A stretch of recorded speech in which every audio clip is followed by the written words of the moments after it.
Hi guys, good morning. It's me again at your service, Manang Bida. As you say guys, ako bakain ako. Only gulay.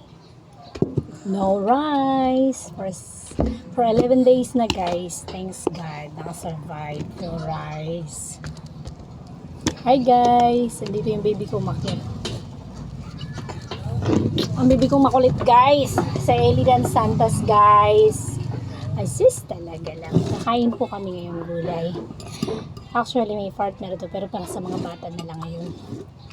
Tsaka nag-ano ako. Sarap guys. Pakbit. Walang sahog. Ginisa ko lang siya. Yung pinagprituhan po ng ano guys. Garlic lang gunisa. Ulam ng mga kids. Ay, gusto niya. Wag. Huwag mong kamay kayo. Madarito kamay mo. Tikim lang ba kayo mo? Ang gustuhan ni Dadan. Sa kanila yan, ako gulay lang talaga puro. 6 days na guys. Nawawala ng leg ko. Kasi dati, laki ng leg ko. Tapos, parang tatatlo na. Tapos, ay, niluwa. Ay, huwag mo lagay dyan, baby ko eh. Sarap guys, gulay lang. No. Huwag magulo. Huwag ka na ate yan. Mag-play ka na. Wala, nakikita yan. Wala, nakikita yung mukha mo. Yay, ang pangit. Guys, umiyak siya. Ang pangit niya guys.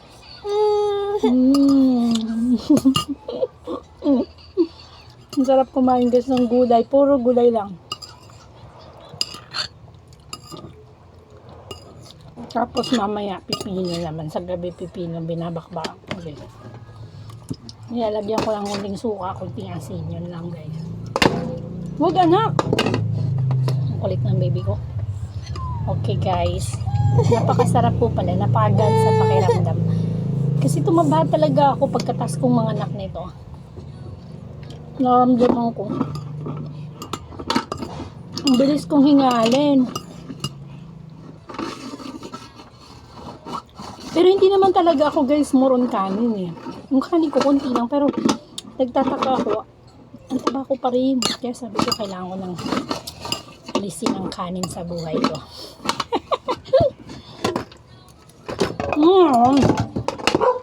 Dadan.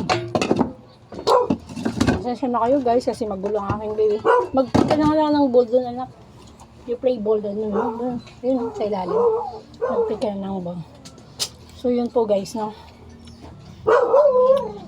Kahit pa paano, lumit-late ako guys.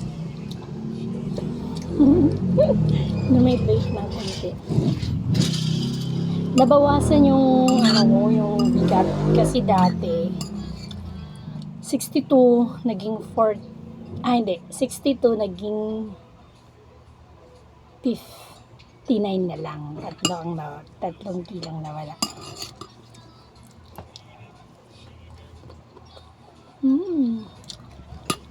Ang sarap gulay lang guys. More on gulay.